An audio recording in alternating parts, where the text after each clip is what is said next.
Bismillahirrahmanirrahim. Assalamualaikum warahmatullahi wabarakatuh. Di sini saya sebagai perwakilan dari kelompok 9 yang akan menyampaikan pembukaan terkait presentasi pada kelompok kami. Nah, pada kelompok kami ini beranggotakan dua orang, yaitu saya sendiri Muhammad Bahrul Ulum dengan NIM 271.931, dan yang kedua Siti Nur Fadila dengan NIM 271.946.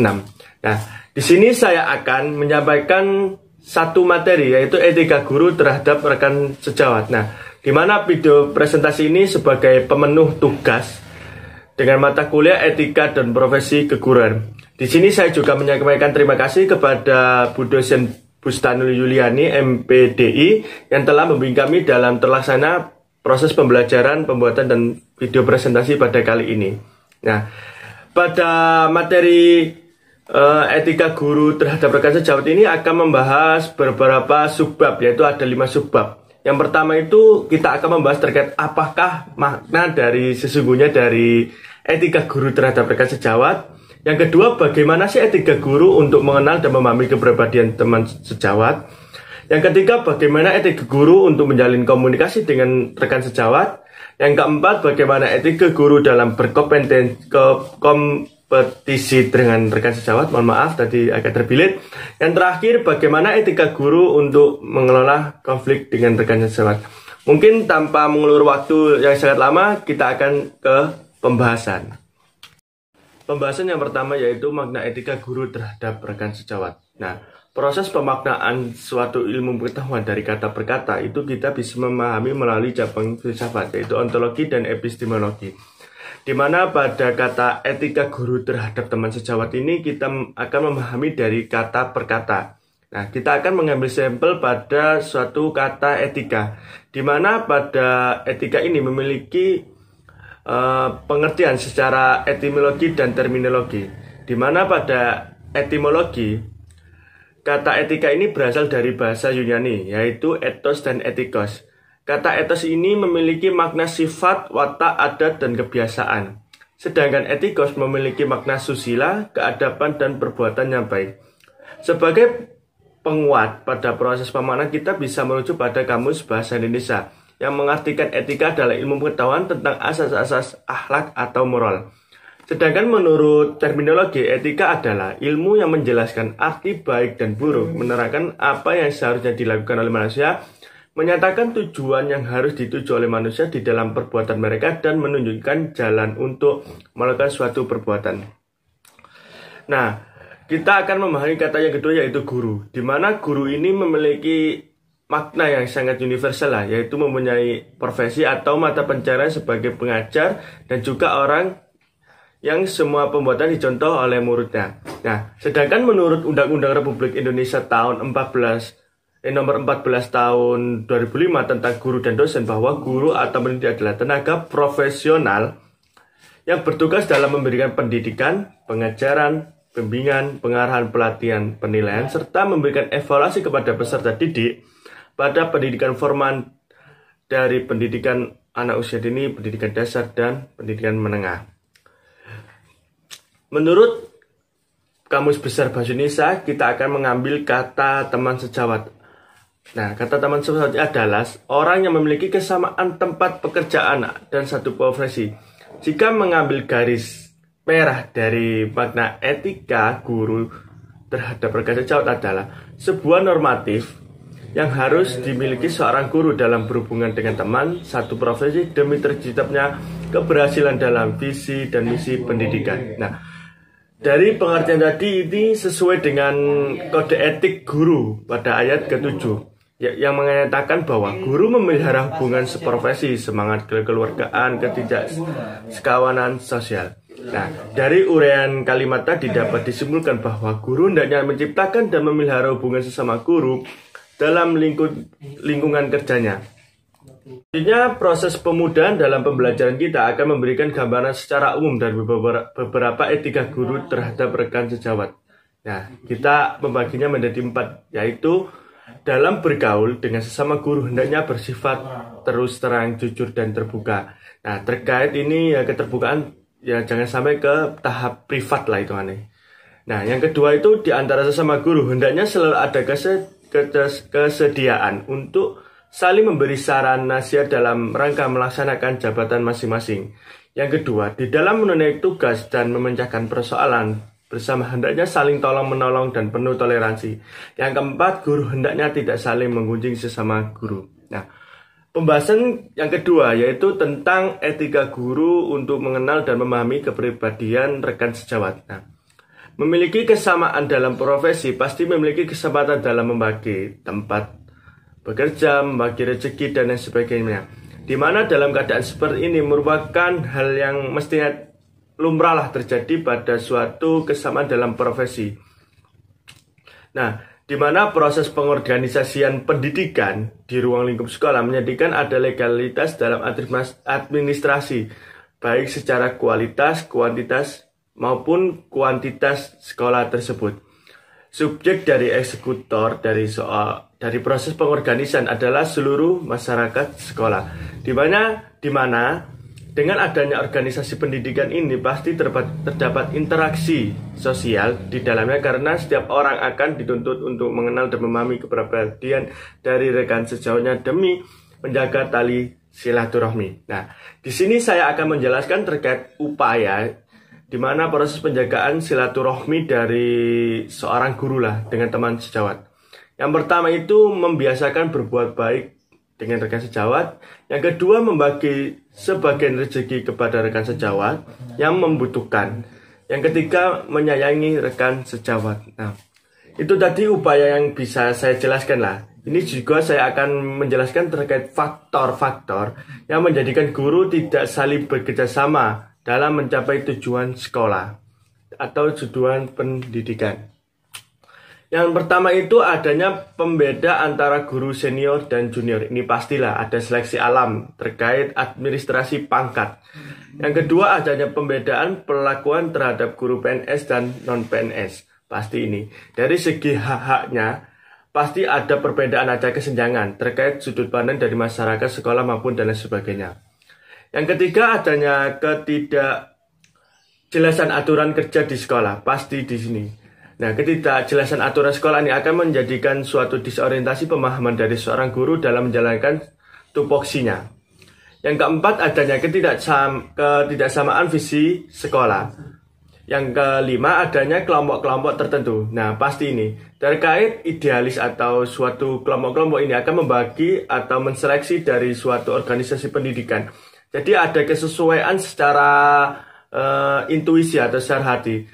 Saya cocok dengan guru ini, saya tidak mau bergaul dengan guru ini. Jadi ada kelompok-kelompok di dalam suatu organisasi pendidikan. Nah, selanjutnya yang terakhir adanya perbedaan ide dan teknik dalam mencapai visi misi sekolah yang tidak disikapi secara bijaksana. Jadi dalam suatu proses pengorganisasian dari kode etik seorang guru dengan teman rekan sejawat pastinya ada dua aspek, yaitu kebijaksanaan dan kebijakan. Nah, di mana kita harus menganalisis lah bagaimana kita mengambil langkah kebijaksanaan maupun bagaimana kita mengambil langkah kebijakan. Nah, kita harus menganalisis tersebut sesuai dengan kondisi dan realitas sosial yang ada. Nah, mungkin itu yang bisa saya jelaskan. Terkait pembahasan selanjutnya akan dijelaskan oleh teman saya. Terima kasih. Pembahasan dari Muhammad Barul Ulum. Selanjutnya mengenai etika guru untuk menjalin komunikasi dengan rekan sejawat. Sama seperti manusia lainnya, guru juga merupakan makhluk sosial.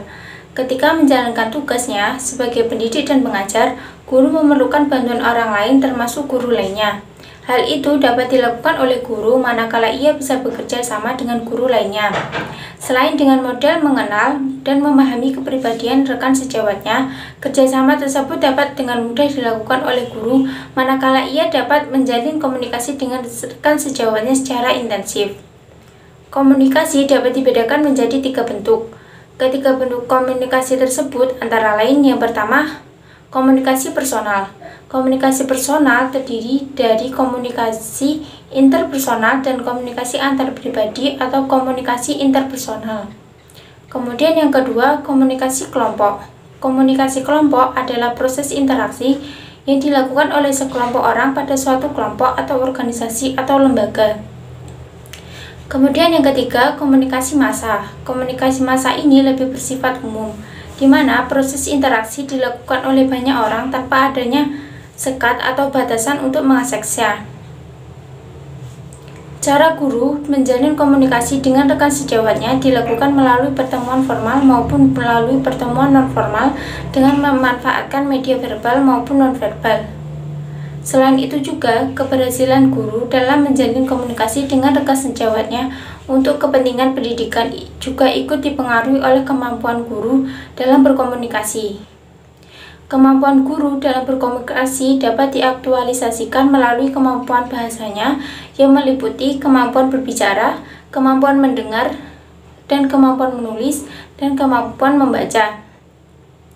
Berdasarkan keempat kemampuan bahasa tersebut, maka guru juga harus berkomunikasi dengan secara efektif dengan menggunakan 4 cara, diantaranya yaitu: yang pertama, memulai suatu pembicaraan untuk kepentingan pendidikan tanpa harus menunggu rekan sejawatnya membicarakannya terlebih dahulu. Hal ini bisa dilakukan secara langsung atau tidak langsung melalui seperti telepon. Kemudian yang kedua, mendengarkan pendapat dari rekan sejawatnya dengan penerimaan yang antusias dengan cara menindaklanjutinya. Kemudian yang ketiga, menuangkan maksud pembicaranya dengan tulisan manakala itu tidak bisa melalui rekan sejawatnya secara langsung ataupun tidak bisa menelponnya. Kemudian yang keempat, membaca komentar secara tertulis dari rekan sejawatnya dengan penuh antusias dan segera menindaklanjutinya. Kemudian selanjutnya, etika guru dalam berkompetisi dengan rekan sejawat. Guru yang profesional harus mampu berkolaborasi dan berkompetisi dengan rekan sejawat. Dalam berkompetisi tersebut, terdapat persaingan di mana saja dan dapat terjadi termasuk di dalam tempat bekerja. Adanya kompetisi atau persaingan antar anggota dalam suatu organisasi profesi memanglah sangat diperlukan untuk memajukan organisasi profesi tersebut. Pekerja yang profesional berani menghadapi persaingan dengan bijak. Jadi, persaingan tidak melulu sikut-menyikut, kalah mengalahkan, tetapi sebuah proses yang mengajak pelakunya untuk belajar sehingga mampu memperbaiki, menata, dan meningkatkan kemampuannya dalam bekerja dan siap menghadapi persaingan di dunia kerja. Terdapat berbagai cara yang digunakan untuk menghadapi kompetisi atau persaingan dengan rekan sejawat, di antaranya yaitu berpikir positif. Upayakan untuk mengisi pikiran kita dengan hal-hal yang dapat membangun mental menjadi lebih baik lagi. Persaingan akan membuat kita mengeluarkan kemampuan terbaik. Hal inilah yang akan membawa kita kepada posisi lebih tinggi, kenaikan gaji, atau mendapatkan reputasi baik. Namun, bila kita berpikir persaingan itu negatif, maka kita akan melakukan hal-hal buruk. Misalnya seperti mengeluh, tidak bersemangat, stres, dan bahkan menyalahkan dan menjelekkan rekan sejawat kita. Kemudian, meskipun memiliki persaingan yang cukup tinggi dengan rekan sejawat, upayakan untuk bersinergi atau bekerja sama dengan mereka. Selama kita memiliki cara pandang yang positif mengenai persaingan, maka persaingan sesungguhnya dapat membantu individu untuk memaksimalkan potensi yang ada. Persaingan dengan rekan sejawat bukanlah hal yang harus dikhawatirkan. Perlu diingat bahwa persaingan pasti selalu ada. Persaingan tersebut harus dihadapi dengan positif, mengingat tujuan dan manfaat yang akan didapatkan. Sebab dalam dunia kerja, masing-masing individu dituntut untuk menampilkan performa terbaiknya. Kemudian yang terakhir, etika guru untuk mengelola konflik dengan rekan sejawat. Konflik adalah kondisi yang ditimbulkan oleh adanya kekuatan yang saling bertentangan. Kekuatan-kekuatan ini bersumber pada keinginan manusia.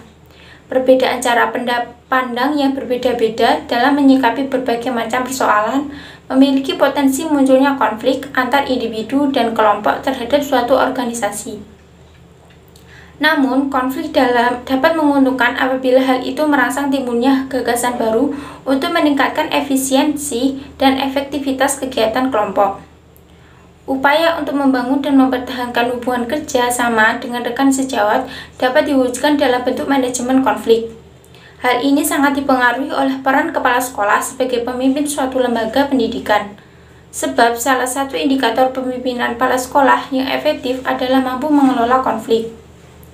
Menurut Sutrisno, ada beberapa cara menangani konflik, antara lain yaitu yang pertama, introspeksi diri. Bagaimana biasanya kita menghadapi konflik? Gaya apa yang biasanya kita gunakan? Apa saja yang menjadi dasar dan persepsi kita? Hal ini penting untuk dilakukan sehingga kita akan mengukur kekuatan kita. Kemudian yang kedua, mengevaluasi pihak-pihak yang terlibat. Sangat penting bagi kita untuk mengetahui pihak-pihak yang terlibat. Kita mengidentifikasi kepentingan apa saja yang mereka miliki, bagaimana nilai dan sikap mereka atas konflik tersebut, dan apa perasaan mereka atas terjadinya konflik tersebut. Kemudian yang ketiga, identifikasi sumber konflik. Seperti yang dituliskan di atas, konflik tidak muncul dengan begitu saja. Sumber konflik sebaiknya dapat diidentifikasi sehingga sasaran penanganannya lebih kepada sebab konflik tersebut. Kemudian yang keempat, mengetahui pilihan penyelesaian atau penanganan konflik yang ada dan memilih yang tepat. Selanjutnya, cara yang dapat digunakan oleh guru untuk mengelola konflik diantaranya adalah yang pertama, mengakomodir pemahaman para guru di sekolah. Kemudian yang kedua, mempersatukan pemahaman guru-guru yang berbeda keinginannya, berbeda kepentingan, dan berbeda pemikirannya. Kemudian yang ketiga, membuat komitmen untuk melebur perbedaan-perbedaan tersebut. Kemudian yang keempat, menyepakati komitmen yang telah dibuat untuk kepentingan pencapaian tujuan. Kemudian yang kelima, menghindari melakukan pelanggaran terhadap komitmen yang telah disepakati. Kemudian yang keenam, mengingatkan pihak guru untuk guru yang melanggar komitmen. Kemudian yang ketujuh, melakukan kompromi dengan pihak guru yang masih saja melanggar komitmen meskipun sudah diingatkan berkali-kali. Adapun upaya yang dilakukan oleh kepala sekolah ketika guru-guru mengalami konflik yaitu melakukan kunjungan pribadi terhadap guru yang bermasalah tersebut. Setelah itu mendengar dan dari berbagai sisi, barulah kepala sekolah mengadakan forum diskusi atau rapat sederhana untuk menyelesaikan masalah guru yang bersangkutan. Disadari atau tidak, konflik akan selalu ada kapanpun dan di mana saja. Hal yang penting dilakukan adalah mempersiapkan aturan-aturan untuk mengatasi terjadinya konflik yang tidak sehat tersebut. Sekian dari kelompok kami, kurang lebihnya kami mohon maaf. Wassalamualaikum warahmatullahi wabarakatuh.